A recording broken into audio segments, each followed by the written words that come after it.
Cliff the Rocket Man here, out in the garage. There's the garage. Anyway, we are working on a Canadian Sportlight lantern. 321C. Looks like it was manufactured 2 of 83. Let me make sure of that. 2 of 83. This thing is always leaked out the generator after you shut it off. Any kind of pressure, it'll just seep. So what I did, started looking around. I knew there was an O-ring on the stem. There it is right there.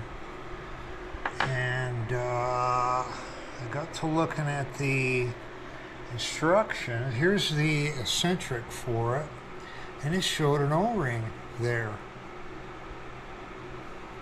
So I think that's where it's leaking, because it's shutting off. It'll shut the mantle off, or shut the fuel off. It'll just seep. So, and you can buy a kit for them, O-rings from your Coleman parts, not from Coleman itself, but Coleman parts. I don't have permission to use their name, but they make them.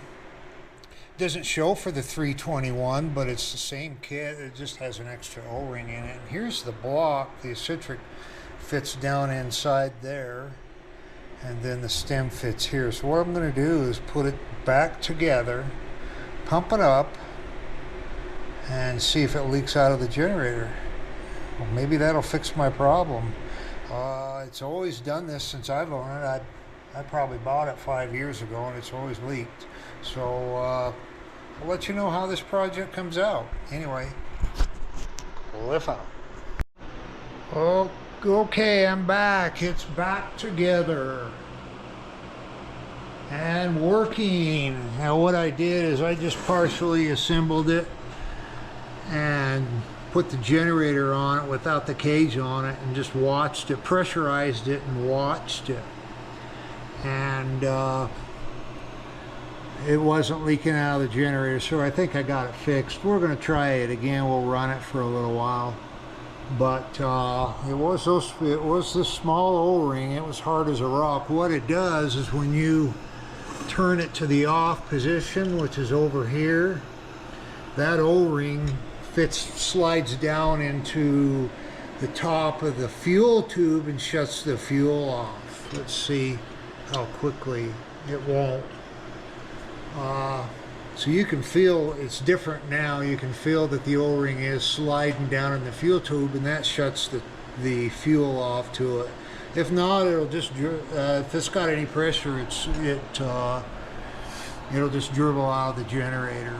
So a couple other little tricks. You got to pay close attention how you line your stem up to the eccentric.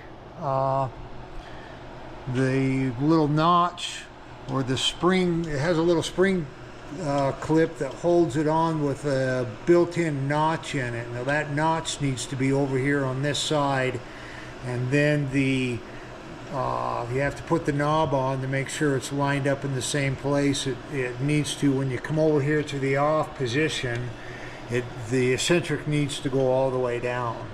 And that's all there is to that. It was actually fairly easy once I figured that out. So anyway, other than a stuck valve here, apparently this thing sat around with fuel in it for quite a few years before I bought it.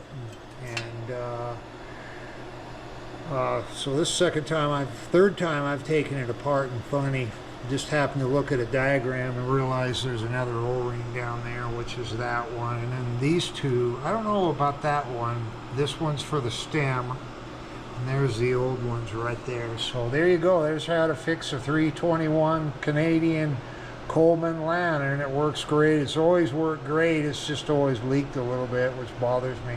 So so that's it. I'll let it sit for a while after I shut it off and see if it leaks, but I think we got it. You can tell. Anyway, thanks for watching. Cliff out.